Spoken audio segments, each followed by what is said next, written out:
তো বন্ধুরা এখন মেয়েকে নিয়ে স্কুলে যাচ্ছি। আজকে কোথায় আমাদের যাওয়ার কথা ছিল, বিয়ে বাড়ি।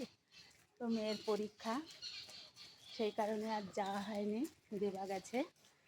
তো সেই জন্য মেয়েকে নিয়ে আমি এখন হেঁটে হেঁটে যাচ্ছি হচ্ছে স্কুলে দিতে মানে থাকবো ওখানে। 1 ঘন্টা 15 মিনিটের হচ্ছে পরীক্ষা হবে। 1 ঘন্টা যাবে টোটো। তো যাই হোক, সামনে একটা টোটো দেখছি। হ্যাঁ, নিয়ে নাও ব্যাগটা। ভাগ্যিস টোটোটা পেয়ে গেলাম। এই ধরতাম না, ওই এই মাথা থেকে ধরতে হতো। তো কোথায় ভাবলাম একটু বিয়ে বাড়ি যাবো, আনন্দ মজা করবো। না স্কুলে গিয়ে বসে থাকতে হবে, গিয়ে এখন বসে থাকতে হবে।